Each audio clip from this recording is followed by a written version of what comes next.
Ito talaga ang mangyayari sa inyong buhay kapag maaga kang nakapag-aasawa, maaga kang nakikipaglandian, hindi ka man lang nakapagtapos sa inyong pag-aaral.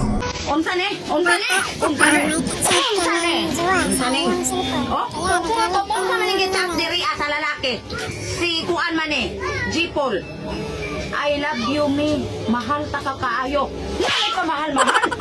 Ikaw. Hapit mabuking man ako dun mo. Napao.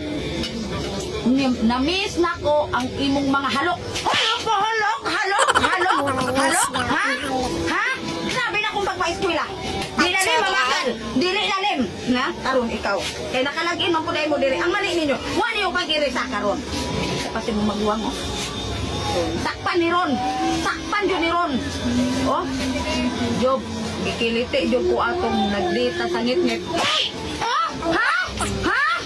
Napay pakiliti. Napao, imuha niya.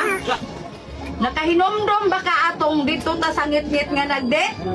Nga, lami kaayo supsopo no, murag 18 days, unsa nang imo balo? Wa ko ka, tulog yun atong nagbuntag, sige huna-huna. Naliman ka anak, day!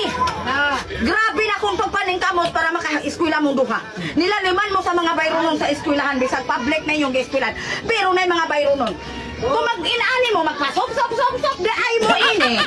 May paog, wala na lang tamo gipa-eskwela, kaya di magyapon mo man og eskwela. Mag-inaani man mo, masayang ang paggasto. Mas maay pang wala na lang mo grado, kay wa man gihapon mapaingnan. Ako, nailahan na ning kamot ko para makamahuman ko eskwela. Aron mahimo mong edukada. Aron pag-abot sa panahon, muna mo yung mga grado, makatrabaho mong tarong. Unya human ang akong hinaguan, maadtura sa gitop-top na 18 days. Laliman, baya uroy mo ana, naaba mo iba. Ako ba? Namungutan ning akong atubangan. Tag-ag na tagsa na kadukang bulbul ini. Pero ka nang sok-sok din ang 18 days. Wapa ko kasuway ana. Bantay lang mo niya ka mo, nagsuway-suway na mo. Nakahibaw na din mo ang mga butangan na.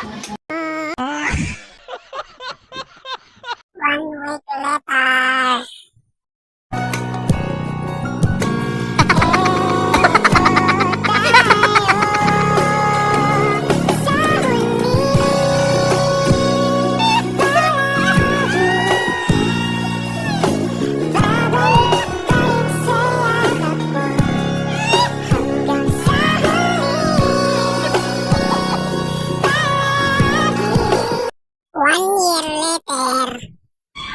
Ayan! Kaya ikaw ngayon, Pa! isipan mo ng mabuti. Ay, sitan! Asawa ng maaga. Kaya ito na Taban siya, daw! tingnan mo. Inahabol na niya. Kasi wala na silang bigas. Wala na silang pangsahain, wala na silang makakain. Kasi ang kanyang asawa ay puro nasa sugalan lang. Wala na silang pambili ng pagkain.